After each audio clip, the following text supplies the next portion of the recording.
The conference room on the 42nd floor of the Hartwell building in Manhattan feels like a glass coffin. Lena stands near the mahogany table, her fingers cold despite the August heat outside. Through the floor-to-ceiling windows, New York City sprawls beneath her like a kingdom she never belonged to. The Hudson River glimmers in the distance, indifferent to the storm brewing inside this room. 12 reporters sit in leather chairs arranged in a semicircle. Their cameras click and flash, like mechanical heartbeats. Microphones extend toward her like accusatory fingers. And at the head of the table, her husband of 7 years, Richard Ashford III, adjusts his tie with the casual arrogance of a man who has never lost anything he did not choose to discard. Lena's hands tremble as she holds the divorce papers. The document is 43 pages long. She knows because she counted them last night, alone in the guest bedroom of the penthouse she once believed was her home. Each page represents another piece of her dignity stripped away, another clause designed to leave her with nothing. Richard clears his throat. His silver cufflinks catch the light. They were a gift from his mother, a woman who never once called Lena by her first name in 7 years of marriage. Always Richard's wife, never Lena. As if her identity existed only in relation to him. "Let's proceed," Richard says. His voice carries the smooth confidence of old money. "The press is here to witness this amicable dissolution of our marriage. As you can see, Mrs. Ashford is signing of her own free will." Lena wants to scream. She wants to throw the papers at his perfectly groomed face and tell these reporters the truth. That there is nothing amicable about this. That 3 days ago Richard's lawyers presented her with a choice: sign quietly and receive a modest settlement, or face a legal battle that would drain every resource she might have and expose her family to public scrutiny. Her mother is in a care facility in Queens. The monthly payments are astronomical. Without money, without insurance, her mother would be transferred to a state-run institution. Lena has seen those places. She cannot let her mother end up there. So she signs. The pen feels heavy in her hand. Her signature, once full of loops and curves, comes out shaky and small, like she is disappearing with each stroke. The cameras flash again. A reporter in the front row, a woman with severe bangs and red lipstick, asks, "Mrs. Ashford, do you have any comment on the allegations that you entered this marriage for financial gain?" Lena's throat tightens. She knows who planted that story. Richard's PR team has been spinning narratives for weeks. In their version, she is the gold digger from Brooklyn who seduced a billionaire's son. They do not mention that she was a pediatric nurse when they met, that she worked double shifts to pay for her mother's care, that Richard pursued her for 8 months before she agreed to a single date. Before Lena can respond, Richard's lawyer, a thin man with wire-rimmed glasses, interjects. "Mrs. Ashford will not be taking questions. This press conference is purely for documentation purposes." Lena signs another page, and another. Her vision blurs slightly. She has not eaten since yesterday. Nerves have destroyed her appetite. She can feel the weight of judgment from every person in this room. They see what Richard wants them to see. A woman accepting her defeat with appropriate meekness. Only one person in the room is not looking at her with contempt or pity. He sits in the back corner, separate from the other journalists. His press badge identifies him as belonging to an outlet she does not recognize. While others lean forward with predatory interest, he remains still. His dark hair is slightly disheveled, as if he dressed in a hurry. His jaw carries a shadow of stubble that seems out of place among the polished Manhattan media crowd. But it is his eyes that catch her attention. Gray like storm clouds over the East River, they watch her not with hunger for scandal, but with something that looks almost like recognition. As if he sees past the narrative being constructed in this room and glimpses the woman underneath. Lena forces herself to look away. She cannot afford distractions. She has 6 more pages to sign. Richard checks his watch, an Audemars Piguet worth more than most people's yearly salary. "We should wrap this up. I have a lunch meeting with the Shanghai investors." Of course he does. Even on the day he officially ends their marriage, business comes first. It always has. Lena signs page 38. Her hand cramps. She switches the pen to her left hand, then back to her right. The motion draws the attention of the grey-eyed journalist. He tilts his head slightly, noting the small rebellion in her gesture. The tiny assertion that she will complete this task on her own terms, even if those terms are impossibly narrow. Page 40. The room feels smaller. The air conditioning hums overhead, but Lena is sweating. Drops form at her temples. She wants to wipe them away, but refuses to show any additional weakness. "Almost there," Richard says, his tone somewhere between encouragement and impatience. "Then we can all move on with our lives. Move on. As if 7 years can be erased with signatures. As if the promises made in St. Patrick's Cathedral, before God and 400 guests, were simply temporary. Arrangements subject to renegotiation." Page 43. The final signature line stares up at her. Lena pauses. Her hand hovers over the paper. In this moment, everything she thought her life would be converges into a single point. The dreams she had of children. The hopes for growing old with someone who loved her. The belief that she had finally escaped the poverty and uncertainty of her childhood. All of it ends here. She signs. The cameras explode with light. Questions fly from every direction. Richard stands buttoning his jacket with practiced ease. His lawyer sweeps up the documents as if they are ordinary papers and not the destruction of everything Lena built. "Thank you all for coming," Richard announces. "The Ashford family appreciates your discretion in this matter. Refreshments are available in the adjacent room." And just like that, it is over. Lena remains seated as the room empties. She cannot make her legs move. Her entire body feels like it belongs to someone else.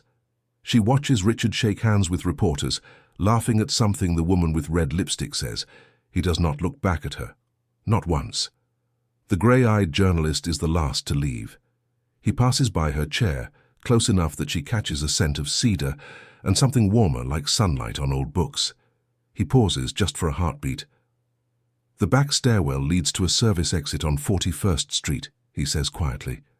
His voice is lower than she expected. Rougher. There is a black car waiting. The driver knows where to take you. Lena looks up, startled. "What are you talking about? Who are you?" But he is already walking away. The conference room door closes behind him with a soft click. She should ignore him. She should take the elevator down to the lobby, face whatever paparazzi are waiting, and go back to her sister's apartment in Astoria, where she has been staying for the past month. That is the plan. The safe, sensible plan. But nothing about the past month has been safe or sensible. Richard's lawyers have frozen all their joint accounts. Her personal savings, built carefully over years of nursing shifts, barely cover 3 months of her mother's care. She has applied to 17 hospitals in the tri-state area and received polite rejections from all of them. Richard's influence extends further than she ever imagined. She has nothing left to lose. Lena finds the back stairwell where the journalist indicated. The fluorescent lights flicker overhead as she descends. Her heels echo against the concrete steps. 42 floors is a long way down. By the 20th floor, her calves are burning. By the 10th, she has removed her shoes and carries them in her hand. The service exit opens onto a narrow alley between buildings. The summer heat hits her immediately, thick and heavy with the smell of garbage and asphalt. A black Mercedes idles 10 feet away. The windows are tinted so dark she cannot see inside. The driver's door opens. A man in a crisp, grey suit steps out. He is tall, broad-shouldered, and moves with the controlled efficiency of someone trained for more than driving cars. He opens the rear passenger door without a word. Lena hesitates. Every survival instinct tells her this is dangerous. Strange men, mysterious cars, unexplained offers of escape. These are the elements of cautionary tales her mother used to tell. But her mother also used to say that sometimes God sends help in unexpected packages. That courage and foolishness look identical from the outside, and only the outcome reveals which is which. Lena gets in the car. The interior is cool and quiet. Leather seats soft enough to sink into. The partition between front and back is raised, obscuring the driver. The car pulls smoothly into Manhattan traffic, merging onto the West Side Highway heading north. She does not know where she is going. She does not know who sent the car or what they want from her. All she knows is that 20 minutes ago she signed away. Her marriage, her security and her future. And now she is riding towards something completely unknown. The city scrolls past the tinted windows. The Hudson River sparkles in the afternoon light. Sailboats dot the water, their white canvas bright against the blue. It is a beautiful day, the kind of day that should hold weddings and graduations and celebrations of new beginnings. Instead, it holds this: a woman in a wrinkled silk dress, barefoot, riding toward an uncertain destination in a stranger's car. After 30 minutes, the Mercedes exits the highway and winds through increasingly tree-lined streets. The buildings grow further apart. Manicured lawns replace concrete sidewalks. They are somewhere in Westchester County now, in the kind of neighborhood where old money ages gracefully behind iron gates. The car turns onto a private drive. Towering oaks line both sides, their branches creating a green canopy overhead. At the end of the drive stands a house that can only be described as an estate. Georgian architecture, white columns, probably 40 rooms at minimum, the kind of place featured in magazines and documentary series about American dynasties. The driver opens her door. Lena steps out onto gravel that crunches beneath her bare feet. The August air smells different here, cleaner, touched with something floral she cannot identify. The front door of the estate opens. A woman in her 60s emerges, silver hair pulled back in an elegant twist. Her posture suggests she has spent a lifetime giving instructions rather than taking them. "Miss Castellano," the woman says, "Mr. Romano is expecting you." Lena blinks. "My name is Ashford, Lena Ashford." The woman's expression does not change. "Your name was Ashford for 7 years. Before that, you were Lena Castellano from Brooklyn, and that is the name Mr. Romano prefers to use." Something cold moves through Lena's chest. Whoever this Mr. Romano is, he knows more about her than he should. The name Castellano has not appeared on any document since her wedding day. She follows the silver-haired woman through a foyer, larger than her sister's entire apartment. A sweeping staircase rises to the second floor. Oil paintings line the walls, portraits of stern men and elegant women from another century. The house smells of lemon polish and aged wood, the scent of institutional wealth maintained across generations. They enter a library. 3 walls of books stretch from floor to ceiling. A marble fireplace dominates the 4th wall, cold now in the summer heat.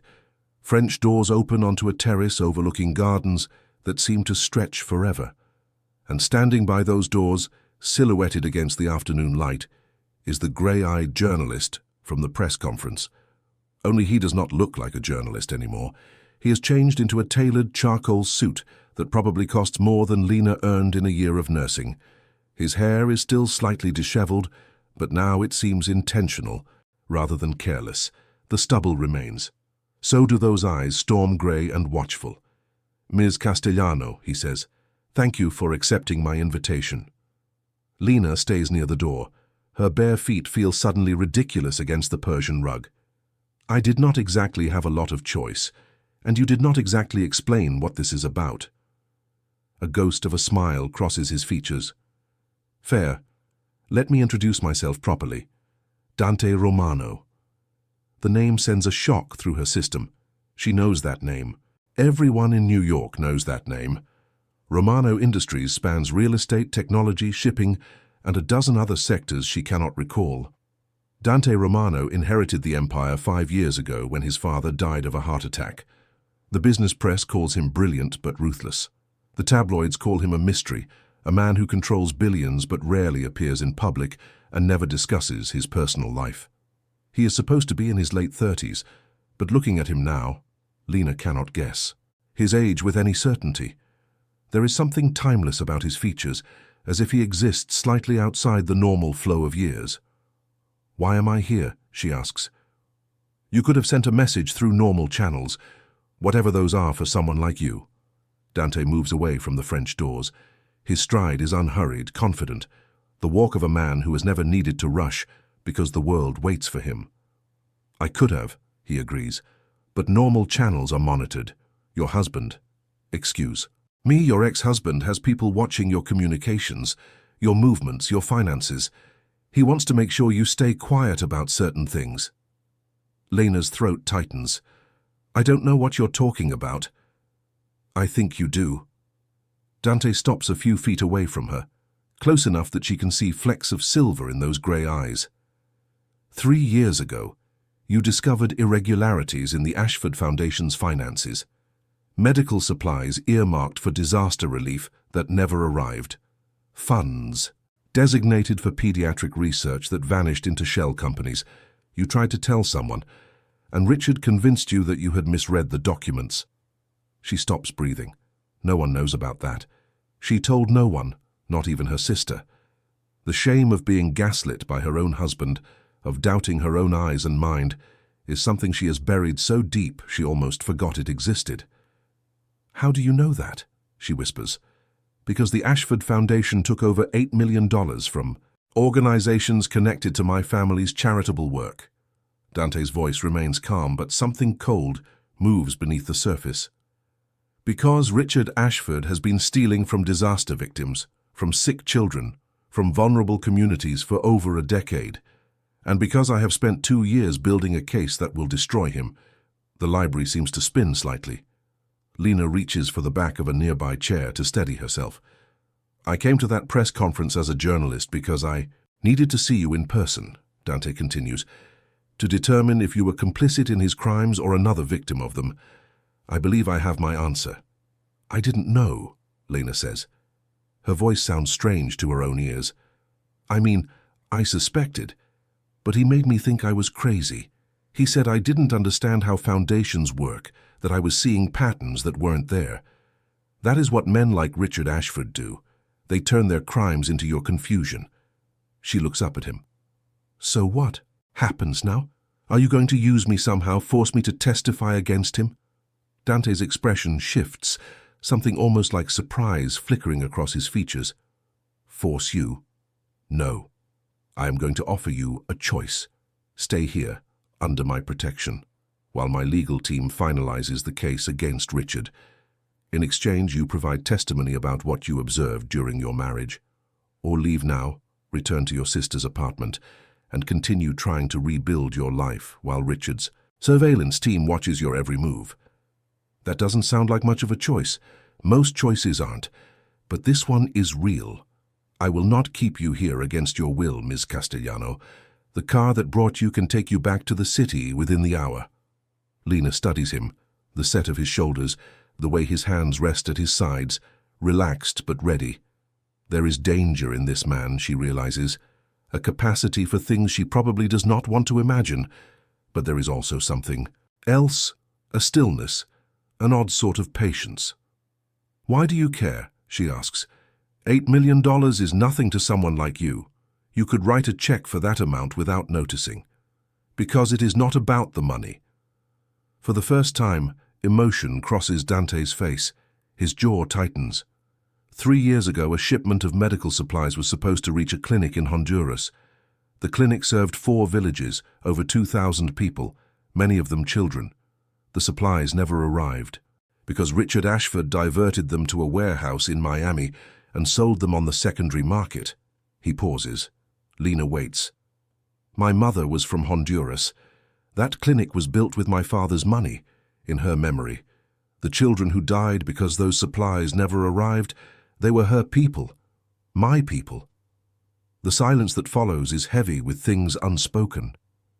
Richard Ashford took from many people, Dante says finally. But he took from my family, and I will see him answer for that. With your help, or without it. Lena thinks about her mother in the care facility, dependent on payments she cannot afford. She thinks about her sister's cramped apartment, the fold-out couch that destroys her back, the pitying looks from her brother-in-law. She thinks about 17 job rejections and the whisper campaign Richard has surely launched to ensure she never works as a nurse in New York again. And she thinks about those grey eyes at the press conference. The way he looked at her, not as a scandal or a story, but as a person worth seeing. I'll stay, she says, but I have conditions. Something shifts in Dante's expression. Interest, perhaps, or respect. Name them. My mother stays in her facility, all expenses covered, regardless of what happens with this case, and I want to know everything. No secrets, no manipulation, no making me feel crazy for asking questions. If I'm going to help you bring down my ex-husband, I need to understand what I'm part of. For a long moment, Dante simply looks at her. Then the corner of his mouth curves upward, the smallest suggestion of a genuine smile. "Ms. Castellano," he says, "I think we are going to work well together." The silver-haired woman, who has been waiting silently by the door, steps forward. "I'll show you to your room. Dinner is at 7. As Lena follows her out of the library, she glances back once. Dante Romano stands by the French doors again, gazing out at the gardens. His silhouette is sharp against the afternoon light.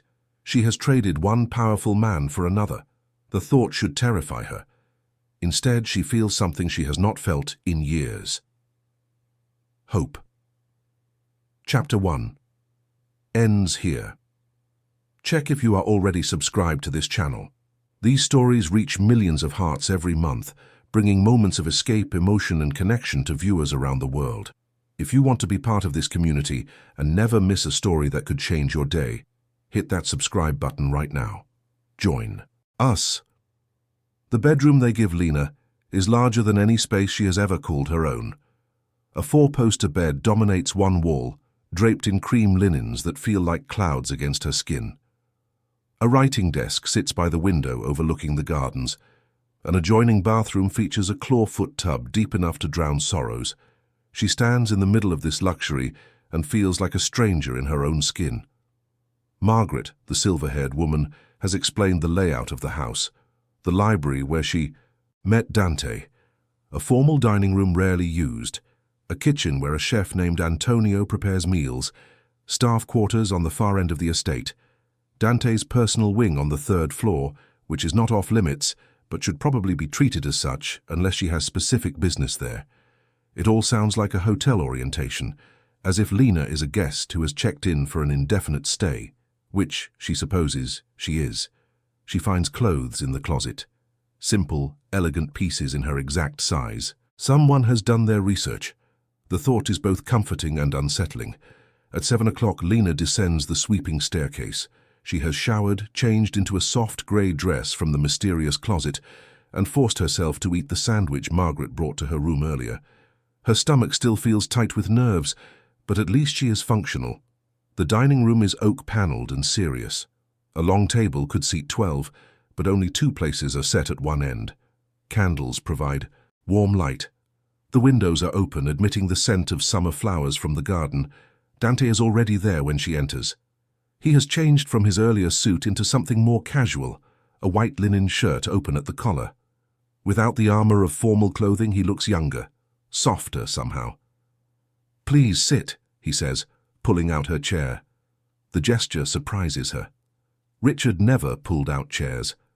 Antonio brings the first course, a chilled soup of tomatoes and basil that tastes like summer distilled. Lena eats slowly, focusing on the flavors to avoid the strangeness of the situation. "You have questions," Dante observes. It is not a question. "About 1,000 of them." "Ask." Lena sets down her spoon. "How long have you been watching me?" Watching is a strong word. Monitoring might be more accurate. Dante's expression remains neutral. "The investigation into Ashford Foundation began 20 months ago. Your name appeared in documents about 14 months ago. I learned you had tried to report irregularities and been discouraged. After that, yes, I paid attention to your situation. So you knew I was going to sign those papers today. I knew it was scheduled. I did not know for certain you would go through with it. Did you want me to refuse?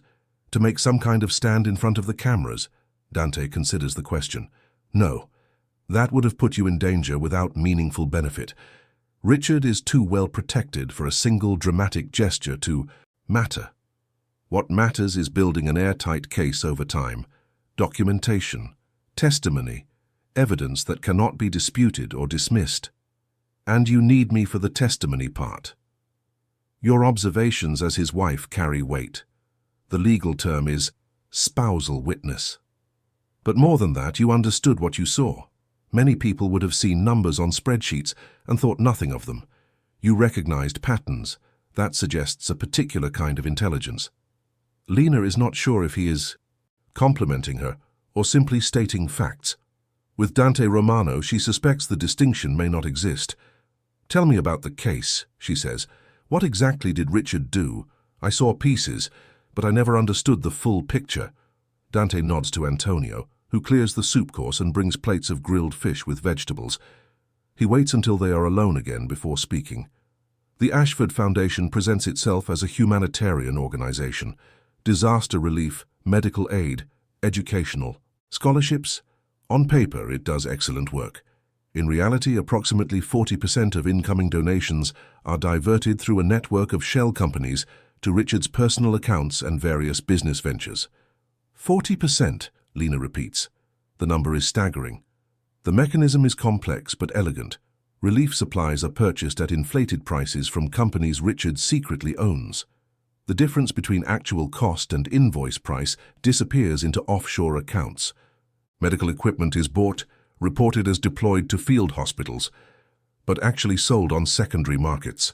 Construction materials for schools are substituted with cheaper alternatives while the foundation pays premium rates. And no one notices? The foundation employs auditors, but they are hand-picked, loyal to Richard personally, or compromised through various means. External oversight is limited because the foundation maintains relationships with powerful people. Politicians, media, executives, industry leaders. Many of them have received grants or favorable coverage. They are not inclined to look closely. Lena pushes a piece of fish around her plate. Her appetite has vanished. 7 years. She spent 7 years married to this man, sleeping beside him, believing his lies. "I feel like such a fool," she says quietly. "You were deceived by a professional deceiver. That is not foolishness. That is victimization. I should have trusted my instincts. When I saw those documents, I knew something was wrong. But Richard, he had this way of making everything seem reasonable. He could explain anything. That is how confidence schemes work. The best ones never feel like schemes at all." They eat in silence for a few minutes. Outside, the last light of day fades from the sky. The candles seem brighter now, casting dancing shadows on the walls. "Why do you care so much about bringing him down?" Lena asks. "You mentioned your mother, the clinic in Honduras. But that was 3 years ago. This feels personal beyond that." Dante sets down his fork. For a moment, he looks away toward the darkening windows. When he speaks again, his voice is lower. "My father built Romano Industries from almost nothing. An immigrant from a small village in Italy. He worked 18-hour days. He sacrificed everything for this family, for this empire.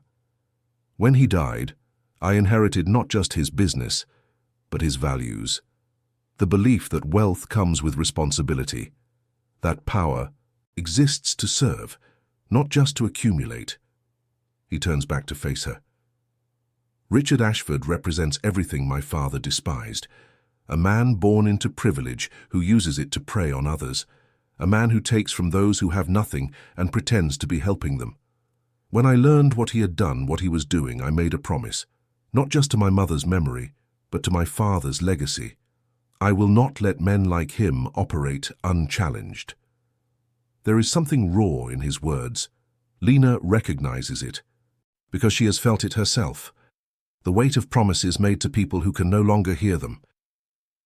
"How long until you can move forward with the case?" she asks. "Several months, perhaps longer.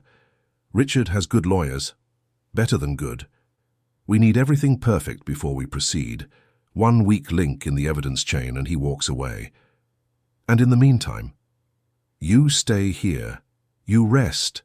You heal from what you have been through. And when you are ready, you begin working with my legal team to document everything you remember about your time as his wife." Lena nods slowly. It sounds reasonable. It also sounds like a very long time to spend under the roof of a man she met only hours ago. "What happens if I want to leave?" she asks. "Not to go back to Richard, but just somewhere else, make my own way." Dante's expression does not change. Then you leave. I told you, Miss Castellano, I will not keep you here against your will. The door is always open. But you would prefer I stay. I would prefer you are safe. Whether that happens here or elsewhere is your choice. After dinner, Lena wanders the estate grounds. The air is warm and thick with the scent of roses from the garden. Fireflies blink in the darkness, tiny lights appearing and disappearing like thoughts she cannot quite hold. She finds a stone bench overlooking a small pond. The water reflects the emerging stars, doubling the points of light. Somewhere in the distance, a night bird calls. The city feels 1,000 miles away. For 7 years, her life was measured in society events and charitable galas, in appearances maintained and scripts followed. She learned to smile on command, to make conversation that never went deeper than surface pleasantries, to present the image Richard required of his wife. The strain of it calcified into something she mistook for personality. Now, sitting in the darkness, she realizes how exhausted she is, not just from today, from the press conference and the signing and the shock of ending up here, from years of pretending, from the constant effort of being someone else. She does not know who Lena Castellano is anymore. That woman disappeared somewhere in the merger with Richard Ashford. What remains is a husk, a placeholder, someone defined entirely by what she is not and what she has lost. Footsteps crunch on the gravel path. Dante appears from the shadows, jacket removed, sleeves rolled up to his elbows. He looks less like a billionaire now and more like someone who simply belongs to the night.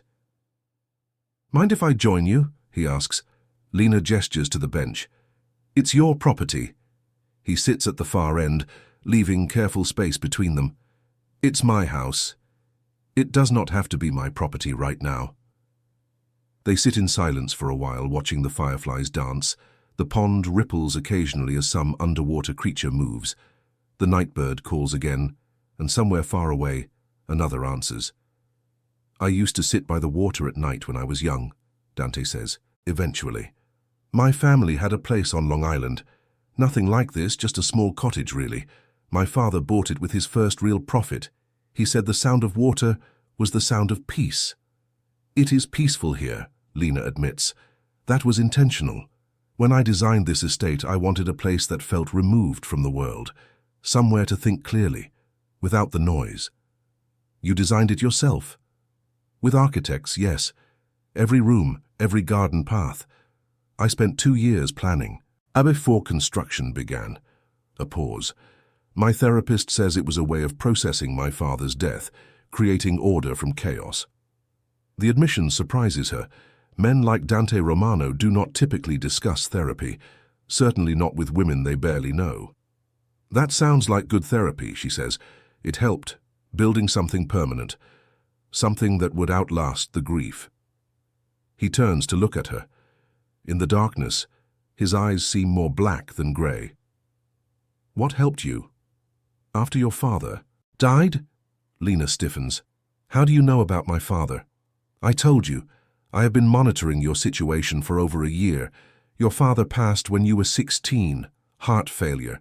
Your mother raised you and your sister alone after that, working 2 jobs to keep the family together. That's a lot of information. It's public record mostly. The rest comes from observation." He does not sound apologetic, simply factual.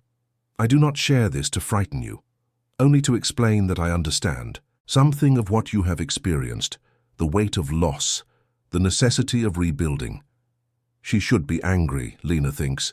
This man has investigated her life, read her history, probably knows things about her that she has forgotten herself.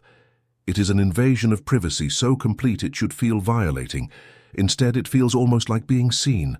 For so long, Richard looked at her and saw only what he wanted to see. A suitable wife, a presentable accessory. Dante Romano has looked at her and seen her actual life, her actual struggles, the person beneath the performance. "I threw myself into nursing school," she says finally, "after my father died. I needed something that mattered, something that would help people. It kept me from drowning in sadness. And then you met Richard. At a charity gala. He was charming, interested. He seemed so different from the men I had dated before, more sophisticated, more certain of himself. She laughs bitterly.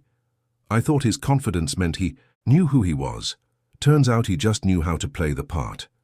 Many people are fooled by performers. You weren't. You saw through him. Dante looks back at the pond. I see through most people. It is a skill I developed young. My father's business required understanding who could be trusted and who could not.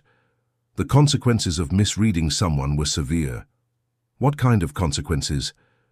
He is quiet for a long moment. When he speaks again, his voice is careful. My father's first partner, a man he considered a brother, betrayed him, stole everything he had built and left him to face the creditors alone. My father spent 3 years recovering from that betrayal. It nearly destroyed him. But he recovered. He recovered, and he taught me to be more careful than he had been, to watch people, to understand their true nature before placing trust. Dante's jaw tightens. Richard Ashford is the same kind of man who destroyed my father's first company, a thief in elegant clothing. The difference is that I am not my father. I will not give such a man the opportunity to harm me or mine.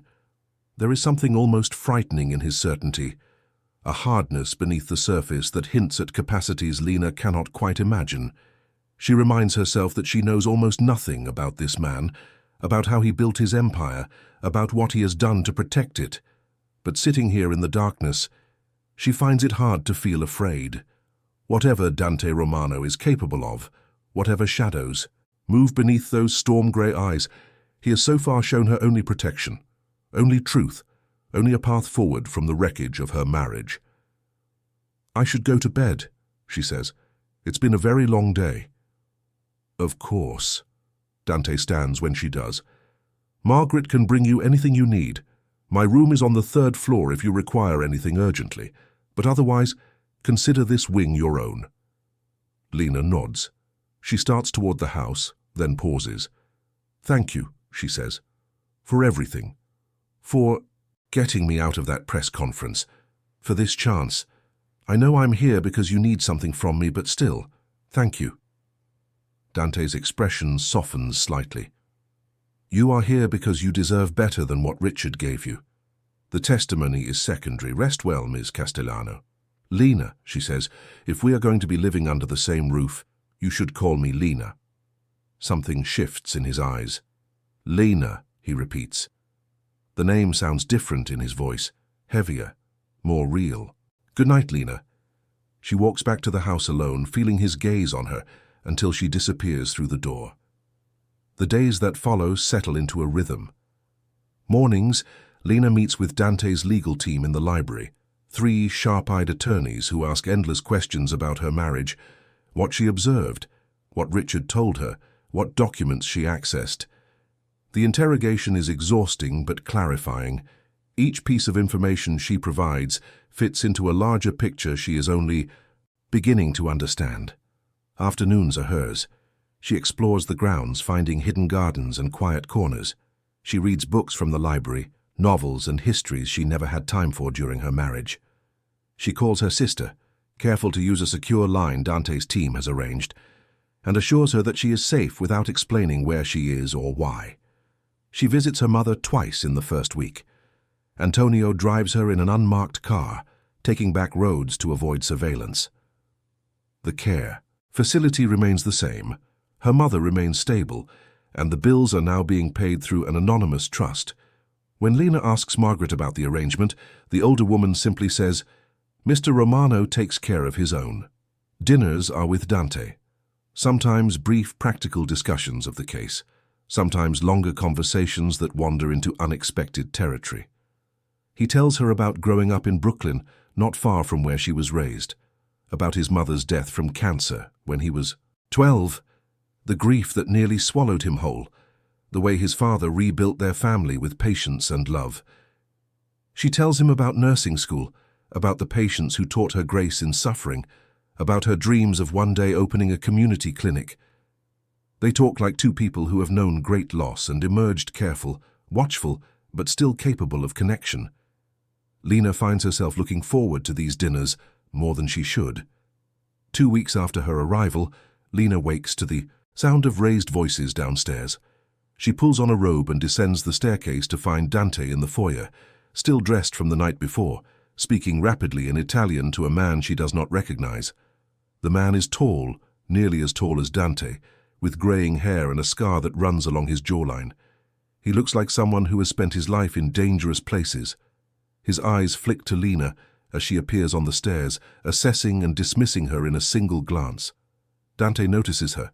His expression hardens. "Go back to your room. What's happening?"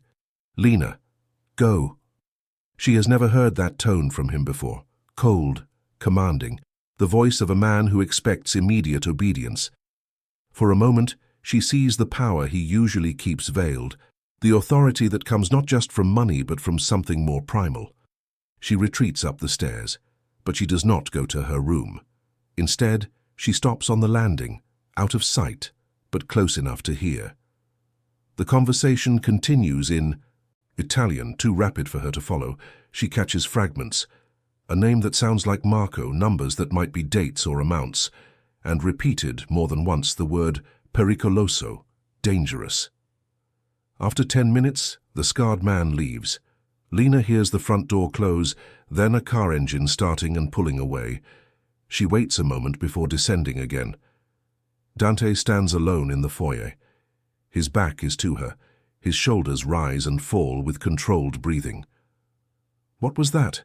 Lena asks. He does not turn around. "A complication." "What kind of complication?" "The kind that does not concern you." Lena descends the last few stairs. "You told me no secrets. That was one of my conditions." Now he does turn. His face is drawn, the usual control replaced by something ragged. "This is different." "How?" "This is not about Richard. This is about my business." "Your business? The investigation or something else?" Dante's jaw tightens. He seems to be weighing something, deciding how much to reveal. Finally, he walks toward the library, gesturing for her to follow. Inside, he pours himself whiskey from a crystal decanter. He does not offer her one, which tells her something about his state of mind. When he speaks, his voice is flat. "My father built Romano Industries through legitimate means. Hotels, shipping, real estate development. Everything above board, everything documented, everything legal. He was proud of that. He wanted to prove that Italian immigrants could succeed in America without becoming what the stereotypes suggested." He takes a long drink. "But doing business in New York means interacting with people who are not always legitimate. Protection arrangements, union negotiations, permitting processes that require, let's call them, facilitations. My father made accommodations, small ones, necessary ones, but accommodations nonetheless. You're saying your family has connections to organized crime. I'm saying my family has connections to powerful people who exist outside the law. Some of them are criminals, some of them are politicians. Often the distinction is meaningless." Dante sets down his glass. "The man who was here, his name is Silvio.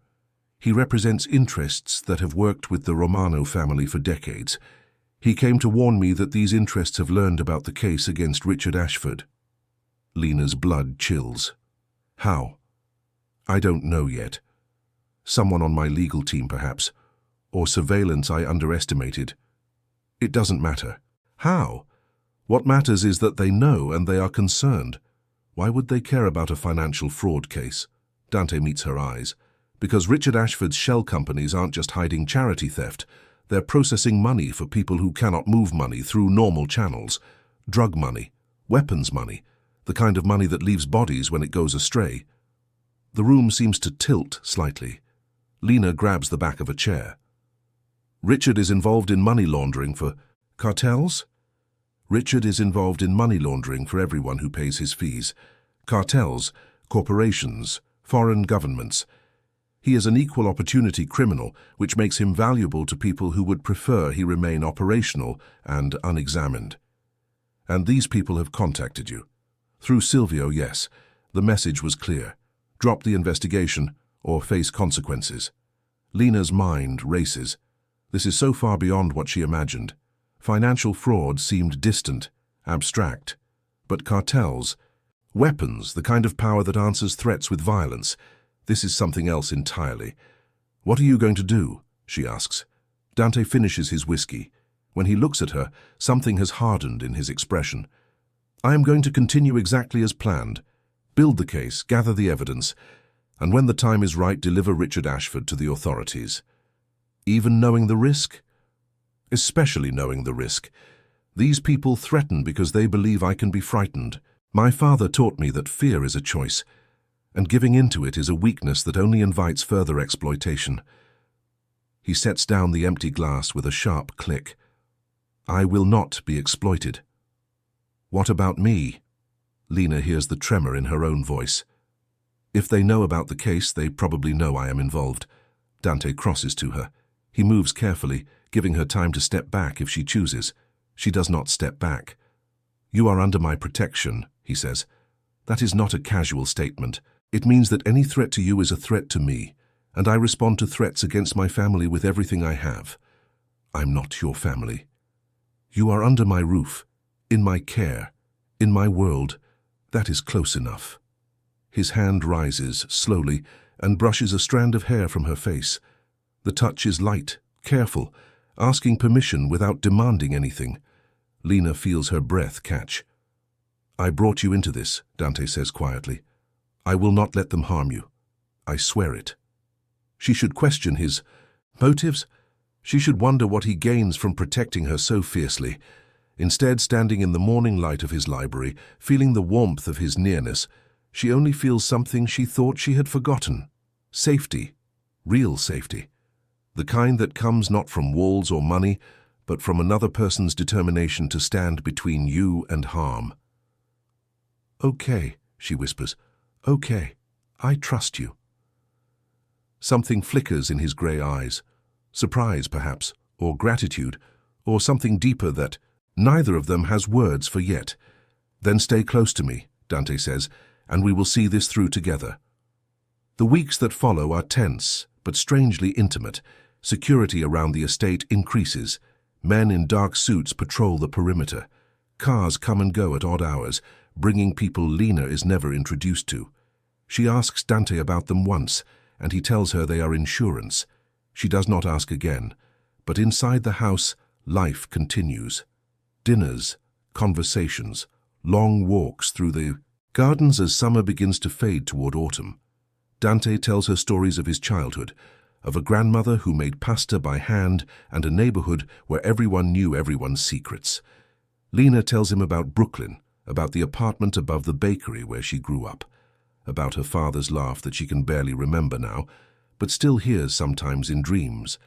She learns the rhythms of him, how he drinks coffee black in the morning but adds cream at night, how he reads contracts standing, up, pacing the library like a caged animal, how he plays piano in the East Wing after midnight, Chopin mostly thinking she cannot hear. She listens through her bedroom wall, the music filling spaces she did not know were empty, and she begins to understand what he is not saying. The way his hand finds hers during tense moments, the way his eyes follow her when he thinks she is not looking, the way he creates reasons for them to be together, meetings that could be emails, dinners that extend, into late hours. One evening they sit on the terrace watching a thunderstorm approach from the west. Lightning flashes in the distance, illuminating clouds that look like mountains made of shadow. The air smells of rain and electricity. "My mother loved storms," Lena says. "She used to say they were God cleaning house." Dante smiles slightly. "My mother was afraid of them. Every time thunder came, she would gather all the children in the house and tell us stories until it passed. I think I learned to love storms because of her stories." "What kind of stories?" "Italian legends mostly. Saints and sinners, magic and miracles." He pauses. "She believed the world was full of hidden things, wonder hiding in ordinary moments. She taught me to look for it." Lena turns to face him. In the lightning flash, his features are stark, beautiful, almost otherworldly. "Do you still look?" "I do." His gaze holds hers. "Sometimes I find it." The moment stretches. Thunder rolls closer. Lena feels something building between them, pressure like the coming storm. She knows she should pull back, should protect herself, should remember all the reasons this is complicated and dangerous. Instead, she leans toward him. The kiss is soft at first, tentative. His hand comes up to cup her face, touch so gentle it makes her ache. Then the storm breaks overhead, and something breaks in both of them too. The kiss deepens. He pulls her closer, and she goes willingly, melting into him as rain begins to fall around them in sheets. They stay on the terrace, wrapped together as the storm rages. Water soaks their clothes, plasters their hair to their skin, but neither moves to seek shelter. There is shelter here, Lena realizes, in his arms, in this moment, the kind of shelter she has been seeking her whole life without knowing its name. When the storm finally passes, leaving the night washed clean and smelling of ozone, Dante pulls back slightly. His forehead rests against hers. His breath comes, rough. "I should not have done that," he says. "Why?" "Because you came here for protection, not for whatever this is becoming." Lena cups his face in her hands. "I came here because I had no choice. I stay because I am beginning to have feelings I did not expect." "Lena, tell me you don't feel it too." He closes his eyes. When he opens them again, they are dark with something that looks like surrender. "I feel everything with you. That is the problem. I am not supposed to feel. I am supposed to be strategic, controlled, focused on the goal. And instead I think about you constantly. Your laugh, your strength, the way you refuse to be intimidated even when you probably should be." He exhales. "I have been alone a long time, Lena. I convinced myself I preferred it that way. You make me realize how much I was lying to myself." She kisses him again, softer this time, a promise more than a passion. "We will figure this out," she says, "together." For a long moment, Dante simply holds her, then he nods against her hair. Together. They walk inside, dripping water on the marble floors, Margaret appearing with towels and a disapproving expression that softens when she sees their intertwined hands. In Lena's room they talk until dawn, sharing secrets and fears and hopes that neither has spoken aloud to anyone. This is the moment when the story pivots. This is the night when what began as transaction transforms into something neither expected. Protection becomes partnership. Strategy becomes love. Two people wounded by loss and betrayal choose to trust again together. If you are watching this and you feel something, if this moment moves you, I want you to leave a comment right now saying, "Their love gave me hope." Say it because it matters. Say it because connection is how we survive. Say it because this community is built on sharing what touches our hearts. Write it now. Their love gave me hope. The autumn deepens around the estate. Leaves turn golden crimson, carpeting the grounds in color. Lena watches the gardeners rake them into piles, then watches again as wind scatters the piles, and they begin once more. There is something soothing about the repetition. The patient acceptance that some work must be done again and again. Her relationship with Dante has grown in the weeks since the storm. They share meals, conversations, quiet evenings by the fire. She has moved into his wing of the house, not officially, but practically. Her things migrate. Her presence expands. The staff treat her differently now, with the deference they show family rather than guests. The case against Richard progresses. The legal team has gathered enough evidence to build a strong foundation. Witness statements, financial records, testimony from former foundation employees who received generous settlements in exchange for silence but are now willing to speak. The picture that emerges is damning. Richard Ashford is not just a thief, but a systematic predator, targeting the vulnerable and disguising his crimes as charity. Lena's own testimony has been recorded across multiple sessions. The lawyers praise her recall, her clarity, her composure. She does not feel composed. Every time she discusses Richard, she feels layers of herself being stripped away, old wounds reopened to examine. But she continues because it matters, because somewhere, Children died for lack of medicine that Richard diverted, because her silence makes her complicit in ways she can no longer accept. One afternoon she returns from the city after visiting her mother. The facility reports stable condition, good days mixed with confused ones. Her mother does not always recognize her now. The woman who raised her is fading into someone else, piece by piece, memory by memory. Each visit is a goodbye she is not ready to say. Antonio drops her at the front of the estate. The air is crisp with coming winter. She enters the house expecting quiet. Perhaps tea with Margaret, perhaps an hour alone with her thoughts before dinner. Instead, she finds Dante in the foyer, speaking with a woman she has never seen. The woman is striking, tall, dark-haired, dressed in a severe black suit that suggests business rather than pleasure. Her features are sharp, intelligent, and she looks at Lena with an assessment that feels like being catalogued. "Ah," Dante says, turning. Something in his expression makes Lena uneasy. "Lena, this is Elena Moretti. She handles certain arrangements for my organization." Elena's smile does not reach her eyes. "Ms. Castellano, I have heard much about you. I wish I could say the same." Dante moves to Lena's side, placing a hand on her lower back. The gesture is protective, possessive. She is not sure how she feels about it. "Elena came to discuss security matters," Dante explains. "Perhaps we could continue this conversation privately."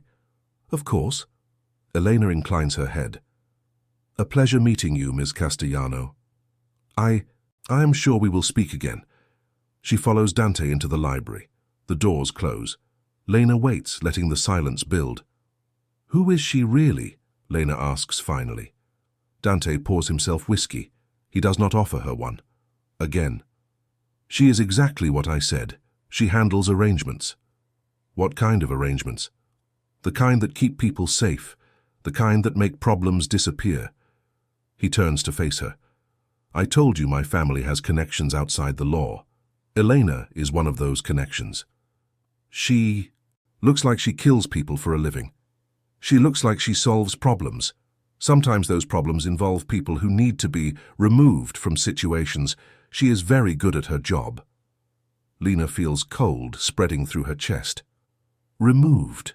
You mean killed?" "I mean removed. The specifics depend on the situation." "Dante, I know what you are thinking." He sets down his glass and crosses to her.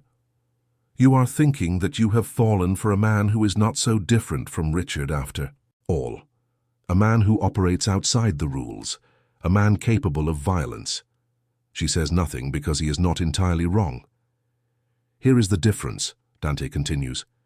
"Richard uses violence for profit, for ego, for the pleasure of having power over others. I use it only when necessary, only in defense, and only against those who would harm people under my protection. Elena has never touched an innocent person. The men she removes are predators, criminals, threats. And you decide who qualifies as a threat?" "I do. That responsibility rests with me. It is a burden I carry so that others don't have to." Lena stares at him. The man she has been falling for, the man who plays Chopin at midnight and tells stories of his grandmother's pasta, that man contains depths she has only glimpsed. He is not just a businessman, not just a protector. He is something older, more complicated, operating by codes she does not fully understand. "Why is Elena here now?" Lena asks. "What problem needs solving?" Dante hesitates. She sees him weigh the choice, then make it. "Silvio returned yesterday. The interests he represents have grown impatient. They want the investigation stopped immediately. They have given me 1 week to comply, or they will, how did they phrase it, take more direct action." "Direct action against you?" "Against anything I value." The implication lands like a physical blow. Lena understands now why Elena Moretti is in this house, why Dante's expression has been tight all afternoon. She is the thing he values. She is the vulnerability they will target. "I'm putting you in danger," she says, "by being here, by being with you." Dante takes her hands. "You are not putting me in anything. I made this choice." I chose to pursue Richard. I chose to bring you here. I choose to keep you safe. These are my decisions, and I will face the consequences of them. But if they come after me, they will not reach you. I swear it on my father's grave. His grip tightens. Elena is here because I am taking precautions, because I will not gamble with your safety, but I will not be intimidated, and I will not abandon this fight. Lena looks at their joined hands, hers so small in his. It would be easy to feel helpless right now, to feel like a piece being moved on a board by forces beyond her comprehension. Instead, she feels something else rising. Resolve. She has spent too many years being moved, being managed, being defined by men who saw her as an accessory to their ambitions. She will not go back to that, not even for safety. Then we fight together, she says. But I need to know everything, Dante, all of it.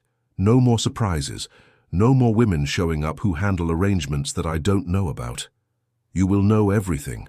And I want to be useful, not just protected. I want to help bring Richard down, not just hide until you do it. Dante studies her face. Whatever he sees there seems to satisfy him. You are extraordinary, he says quietly. Has anyone ever told you that? Not the right people. Not until you. He pulls her close. She rests her head against his chest and listens to the steady rhythm of his heart. Outside, the autumn wind strips leaves from trees, sending them spinning through the air like lost wishes finding their way home. November arrives with early snow. The estate grounds transform into a white landscape, beautiful and isolating. Lena watches the flakes fall past her window and thinks about all, the ways her life has changed since August. She is no longer Lena Ashford. The name sounds foreign now, belonging to someone she barely remembers. She is Lena Castellano again, the nurse from Brooklyn, the woman who survived, the woman who found unexpected love in the strangest possible place. But she is also something new, something without a name yet. The woman who sits in strategy meetings with lawyers and security consultants, who reviews evidence and plans contingencies, who knows things about the Ashford Foundation that would make front-page news if revealed. The case is nearly ready. The legal team has set a date to present their findings to the federal prosecutor. 3 weeks from now, everything will be put in motion. Richard Ashford's empire of theft and lies will begin to crumble. The children who died in Honduras, the communities robbed of aid, the donors whose generosity was exploited, they will have justice, unless the other side moves first. Silvio's employers have not been idle. Dante's intelligence network reports movement, conversations, plans being formulated.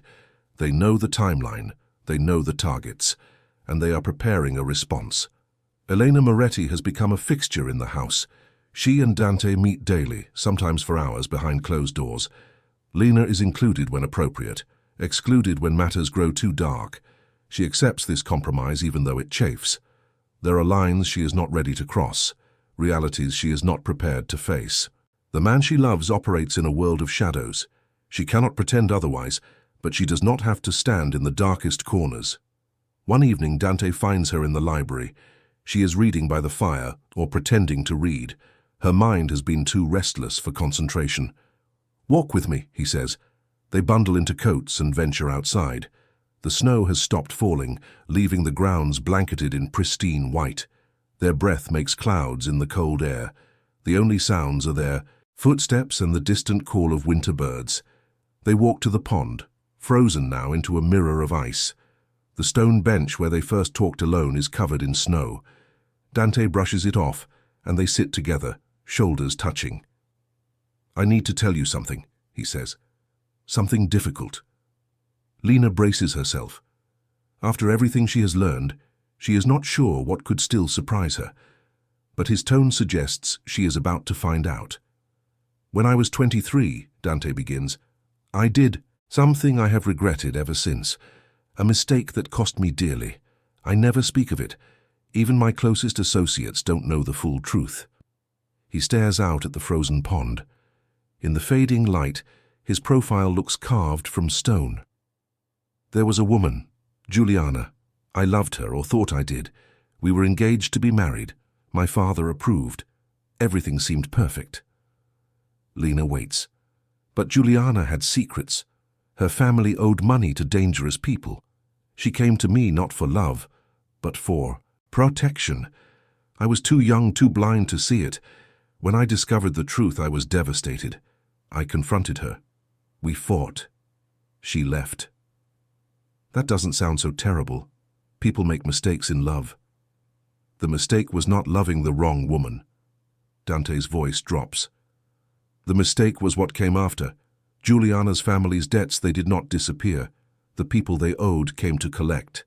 And Juliana, she told them that the Romano family would pay, that I had promised to help. Had you? No. But they believed her, or they pretended to believe her because it gave them leverage. They came to my father with demands. He refused. And then Lena sees his hands clench in his lap. They hurt her, to punish my father for refusing, to send a message. She survived, but she was never the same. And my father blamed me. Not allowed, never allowed. But I saw it in his eyes. The understanding that my mistake, my trust in the wrong person, had caused harm to someone innocent. Dante, I carried that guilt for years. I swore I would never let myself be vulnerable again, never let someone close enough to be used against me. He turns to look at her. And then you appeared. And all my carefully constructed walls, they mean nothing when I look at you. Lena takes his hand. You were young, you made a mistake, that does not define you. It defined me for 15 years. It shaped every decision, every relationship. Until now.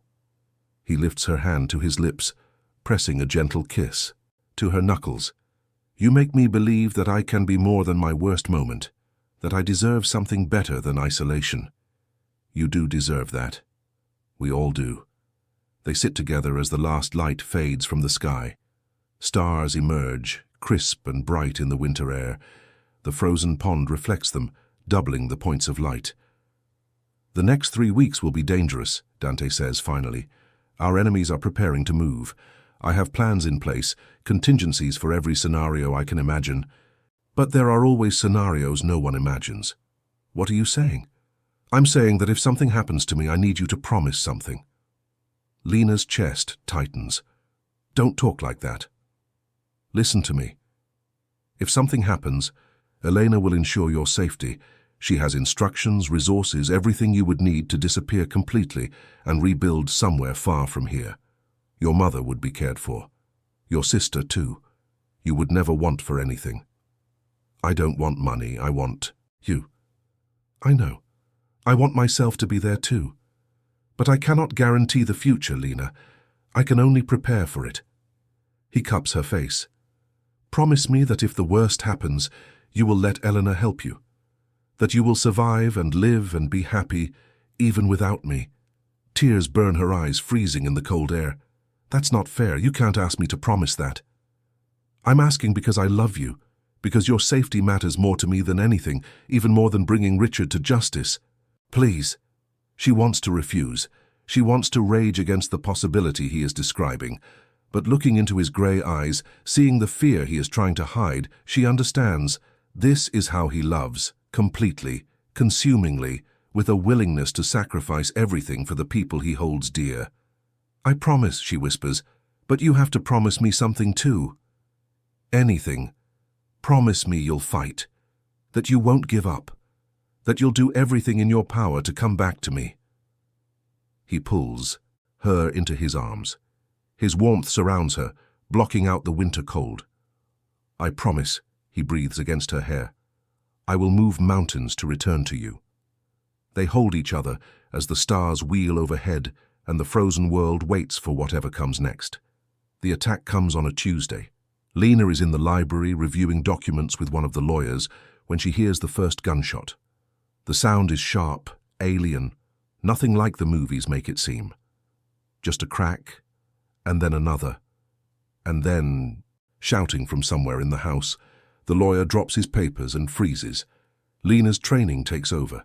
Years of emergency rooms and crisis situations have taught her to act when others pause. Under the desk, she says, pulling him down. Stay there. Don't move. She moves to the door, opens it a crack. The foyer is chaos. Men she does not recognize are flooding through the front entrance. Dante's security team is engaging them, professional and lethal, but outnumbered. She sees Dante across the space, giving orders, moving with a certainty that speaks to training she has never witnessed. He has a weapon in his hand, something she has never seen him hold before. It looks natural there, an extension of his arm. Their eyes meet across the chaos. His expression shifts, something like fear flickering before he masters it. "The safe room!" he shouts. "Lena, go now!" She knows where it is. Dante showed her weeks ago, during a conversation she hoped would never become relevant. A reinforced space in the basement, accessible through the library. Supplies for days, communication equipment, everything needed to survive a siege. But going there means leaving him, means watching from screens as he fights for his life, means being helpless while the man she loves risks everything. She hesitates. A crash, and one of the library windows shatters. Glass sprays across the room. Lena drops to the floor, covering her head. When she looks up, a man is climbing through the broken window, weapon raised. Time seems to slow. She sees his finger move toward the trigger, sees his eyes find her, recognize her as a target, sees the beginning of his final motion. And then he falls. Elena Moretti stands in the doorway, weapon still raised, expression utterly cold. She steps over the body without looking down. "Ms. Castellano, the safe room, now." Her voice leaves no space for argument.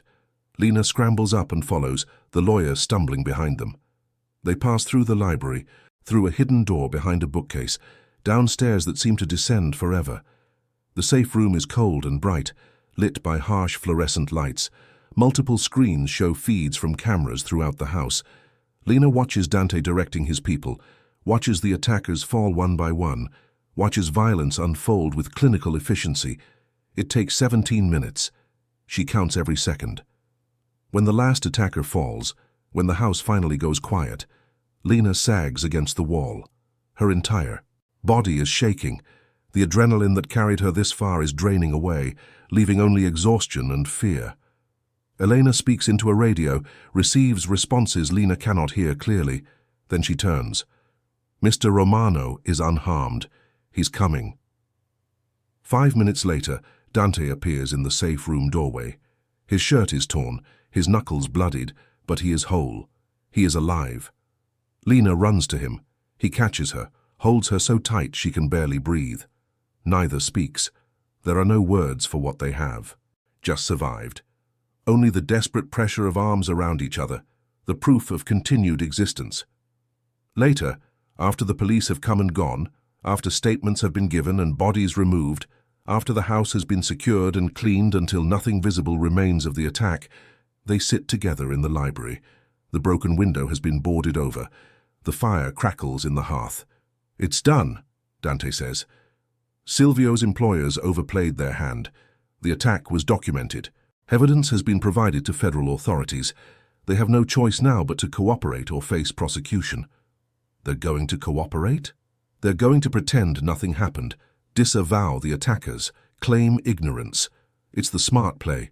In exchange, I won't pursue them further. Lena absorbs this. So Richard still faces prosecution. The case goes forward next week. Nothing that happened today changes that. And us? Dante takes her hand. We continue. We build. We make something good from all this wreckage. He pauses. If you still want to. After everything you saw today, I would understand if... Stop. She presses a finger to his lips. I told you once that I wanted to know everything. No secrets. Well, now I do know. I know what you're capable of. I know the world you operate in, and I'm still here. Why? Because I love you. Because the man I saw today defending his home, protecting his people, that's the same man who plays Chopin at midnight and makes sure my mother has the best care money can buy. You contain multitudes, Dante Romano. I accept all of them. He pulls her close, burying his face in her hair. I don't deserve you. Probably not. But you're stuck with me anyway. 3 weeks later, Richard Ashford is arrested at his office in Manhattan. The footage plays on every news channel. Federal agents escorting him out in handcuffs, reporters shouting questions he cannot answer. The Ashford Foundation is dissolved. Assets are frozen. Investigations expand to include his associates, his lawyers, the entire network of corruption he built over decades. Lena watches from the library of the Westchester estate. Dante sits beside her, hand resting on her knee. Margaret brings tea that neither drinks. On the screen, Richard's face is pale, shocked, finally understanding that his carefully constructed empire has collapsed. "It's over," Lena says. "This part is over," Dante corrects. "The trials will take years. There will be appeals, countersuits, attempts to minimize. But the foundation is destroyed. He will never hurt anyone through it again." And the children in Honduras? Their families are receiving compensation from the seized assets. A new clinic is being built in their village. It will carry my mother's name. Lena leans into him. She would be proud. I hope so. I hope my father would be too. They sit together as the news cycles through the same footage, the same analysis, the same speculation about how one of New York's most prominent families could hide such corruption for so long. The anchor interviews experts, politicians, former foundation donors, shocked to learn where their money actually went. None of them mention Lena. That was part of Dante's agreement with the prosecutor. Her testimony would remain sealed. Her involvement would never become public. She can return to her life, rebuild her career, without the shadow of this scandal following her. But she has no interest in returning to her old life. "I've been thinking," she says, "about what comes next, for me." Dante turns to look at her. "Tell me." "I want to open that clinic, the one I used to dream about. A community health center in Brooklyn, serving people who can't afford traditional care." She pauses. "I want to make something good from everything that happened. Turn the wreckage into something worthwhile." "I think that's a beautiful idea. Will you help me?" His smile is slow and warm, lighting his grey eyes. "I'll do more than help. I'll fund it, staff it, whatever you need, but Lena, it will be yours. Your vision, your leadership. I'll support, not control." She kisses him then, in the soft afternoon light of the library, with Richard Ashford's downfall playing on the television behind them. It feels like closure, like beginning, like the first page of a story they will write together. 6 months pass. Spring returns to the Westchester estate, painting the gardens in color. Lena divides her time between the clinic, now under construction in a renovated building in Brooklyn, and the house that has become her home. She has hired nurses, doctors, administrators. She has designed programs for maternal health, childhood nutrition, senior care. The work consumes her and fulfills her in equal measure. One evening, Dante takes her to dinner in the city, a small restaurant in the village, Italian, family-run, the kind of place where the owner knows every customer's name. They eat pasta and drink wine, and talk about nothing important. Just two people in love enjoying each other's company. After dinner, they walk along the Hudson River. The lights of Jersey City sparkle across the water. Sailboats bob at their moorings, sleeping until summer. Dante stops at a spot overlooking the water. He seems nervous, which is so unlike him that Lena immediately notices. "What's wrong?" she asks. "Nothing's wrong." He takes a breath. "Something is very right, actually. That's why I'm nervous." He reaches into his jacket pocket, produces a small velvet box, drops to one knee on the riverside path. "Lena Castellano," he says, "I never expected you.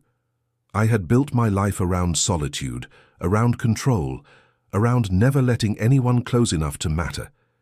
And then you appeared in a conference room in Manhattan, trembling and brave, and everything I thought I knew fell apart." She feels tears gathering but does not wipe them away. "You taught me that strength and vulnerability can coexist. That love is not weakness but the greatest power of all. You walked into my darkness and brought light I did not know I was missing." He opens the box. A ring catches the light, a simple diamond on a platinum band. Classic, elegant, perfect. I don't want to imagine my life without you in it. Not for another day, not for another hour. I want to wake up beside you every morning. I want to build with you, dream with you, grow old with you. I want to be the man who deserves your love, even if I never quite succeed. Dante. Marry me, Lena. Be my family. Let me be yours. She pulls him to his feet and into her arms. Yes, she says against his lips. Yes, yes, 1,000 times yes. They stand by the river as the city hums around them, lost in each other, the ring slipping onto her finger like it was always meant to be there. Somewhere behind them, a street musician begins to play. The notes drift across the water, sweet and melancholy and hopeful all at once. This is how their story transforms. From a forced divorce before cameras, from trembling hands and cruel negotiations, from a man in the back of the room with storm-gray eyes, through danger and revelation, through threats and violence, through the slow building of trust that becomes love, to this moment, to this promise, to a future neither could have imagined alone. The wedding takes place in the garden of the Westchester estate, on a summer day so beautiful it feels designed specifically for them. Lena's mother is there, wheeled in by a nurse, lucid enough to recognize her daughter in the white dress, to smile and cry and say she is proud. Her sister serves as maid of honor. Margaret coordinates everything with military precision. Even Lena attends, standing at the back, watching over them with the same cold vigilance she always maintains. Dante waits at the altar they have built among the roses. When Lena walks toward him, he looks at her with an expression she will remember forever. Wonder, gratitude, absolute devotion. "You're beautiful," he whispers as she reaches him. "You're not so bad yourself." The ceremony is brief. They have already promised each other everything that matters. The words are formality. The truth lives in the way their hands hold each other's, in the tears neither tries to hide, in the kiss that seals their union as husband and wife. At the reception, Dante pulls her close for their first dance. The band plays something slow and romantic. He guides her across the floor, with a grace that surprises no one who has seen him move. "Any regrets?" he asks. Lena looks up at him, this man who found her at her lowest moment, who offered protection that became partnership, then love, then family, who carries darkness but chooses light again and again because of her. "Not a single one," she says. "You. Only that I didn't find you sooner." They dance until the stars emerge, until the guests drift away, until they are alone in the garden where they first learned to trust each other. "What now?" Lena asks. Dante kisses her forehead. "Now we go home." Home. A word that once felt like a lost concept, a place she thought she would never find. And here it is, not a building or an address, but a man, a partnership, a future written together. They walk back to the house hand in hand. The windows glow with warm light. The staff has prepared the master suite, candles and flowers and champagne waiting. Everything is ready for the next chapter. At the door, Dante pauses. "I want to carry you across the threshold." Lena laughs. "That's traditional. I want to be traditional. With you, I want all of it. Every old ritual, every cliché, every moment that couples have shared for centuries, because with you, they all feel new." He lifts her easily as if she weighs nothing. She wraps her arms around his neck. "I love you, Dante Romano." "I love you, Lena Romano." They cross the threshold together, into the house that is now truly their home, into a future they will build with their own hands. Behind them, the garden fills with the scent of summer roses. The stars wheel overhead in their ancient patterns, and somewhere in the distance, thunder rumbles, promising rain that will wash the world clean and prepare it for whatever comes next. This is not the end, this is only the beginning.